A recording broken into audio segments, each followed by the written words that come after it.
Join करने के बाद मैं लगातार धौलपुर आने की कोशिश कर रहा था, पर किसी न किसी कारणों से विलम्ब होता जा रहा था। अब चूंकि लोकसभा चुनाव की एमसीसी भी लग गई है, उसकी तैयारियां भी चल रही हैं और यहाँ की अपराध और कानून व्यवस्था की समीक्षा भी पेंडिंग थी, तो आज हम लोगों ने यहाँ पे एसपी साहब के साथ और कलेक्टर साहब के साथ पूरे एसएचओज, हमारे डीवाईएसपी, एडिशनल एसपी साहब के साथ बैठ करके आपराधिक परिदृश्य की समीक्षा की। जो प्रमुख चुनौतियां थी विभिन्न थानों में, उनकी समीक्षा करके क्या रणनीति होनी चाहिए जिसके माध्यम से हम इन चुनौतियों पर पार पा सकें, उसके बारे में बात की गई। चूंकि अब ये पूरी नई टीम है, कलेक्टर साहब, एसपी साहब भी दोनों बिल्कुल युवा और नए हैं, जो हमारे अधिकारियों की टीम है वो भी नई है, तो इन लोगों को जो हमारी प्रायोरिटीज थी कि किन क्षेत्रों पे ध्यान देना है, किन प्रायोरिटीज के ऊपर काम करना है, कौन सी चीज, कौन सी लापरवाही, कमियां बिल्कुल भी बर्दाश्त नहीं की जाएगी, उन चीजों के बारे में चर्चा की गई है। और भविष्य में धौलपुर पुलिस और बेहतर काम करेगी, ऐसी मेरी आशा और शुभकामनाएं।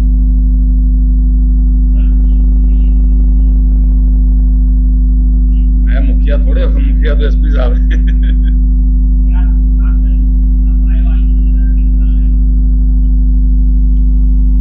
मुख्य तौर पे धौलपुर देखें तो कोई कानून व्यवस्था के दृष्टिकोण से बहुत ज्यादा डिस्टर्ब नहीं रहता है।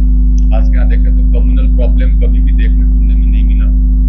लोग मिलजुल करके रहते हैं, सद्भाव से रहते हैं। जातिगत भी कोई इसमें बहुत ज्यादा विद्वेष यहाँ पे आपको देखने को नहीं मिलेगा। आपराधिक परिदृश्य जरूर चुनौतीपूर्ण रहता है, इसमें एक अवैध चंबल के रेता का खनन, परिवहन की समस्या रहती है। उसके अलावा अपराधियों का मूवमेंट रहता है। अपराधियों को यहाँ के डांग क्षेत्र के बहुत बड़े बड़े निर्जन इलाके, जो बीहड़ का क्षेत्र है, वो चंबल की नदी, पड़ोसी राज्य, इन चीजों का जरूर एक फायदा मिलता है पुलिस से बचने और भागने में। लेकिन मेरा मानना है कि जिस तरीके से एसपी साहब ने कार्रवाई शुरू की है, कल भी एक अपराधी के पैर में गोली लगी है, आपको ध्यान होगा, सरमपुरा क्षेत्र में, तो पूरी तरीके से ऑफेंसिव पुलिसिंग देखने को मिलेगी। लोगों को राहत मिलेगा, अपराधियों के ऊपर पूर्ण नियंत्रण रहेगा।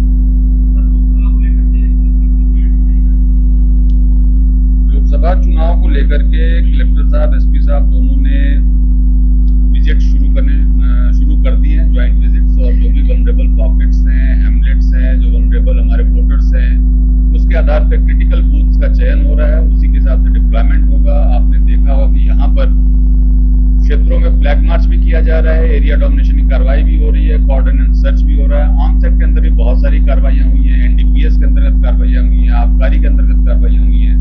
तो ओवरऑल जो भी चीजें निष्पक्ष और शांतिपूर्ण, फ्री एंड फेयर इलेक्शंस को नकारात्मक तरीके से प्रभावित कर सकते हैं, उन सभी के ऊपर पूर्ण नियंत्रण स्थापित किया जाए।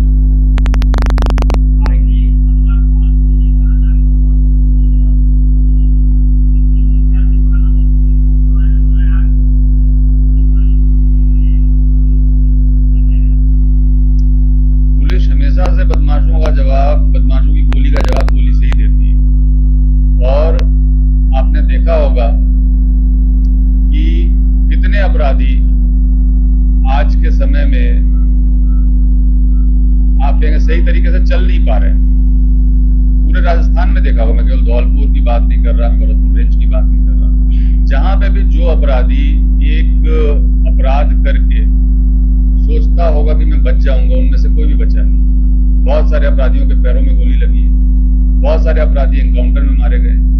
तो ये सोचना कि पुलिस गोली का जवाब गोली से नहीं देगी, ये तो गलत होगा, क्योंकि पुलिस को ट्रेनिंग इसी बात की मिलती है, पुलिस को हथियार इसी काम के लिए मिलते हैं। और आगे भी आप देखेंगे कि पुलिस के साथ किसी भी प्रकार से अगर उसको चैलेंज करने की कोशिश की जाएगी, चुनौती देने की कोशिश की जाएगी, तो पुलिस दुगने बल से, दुगनी शक्ति से प्रहार करेगी और ऐसे अपराधियों के लिए कोई जगह बचेगी।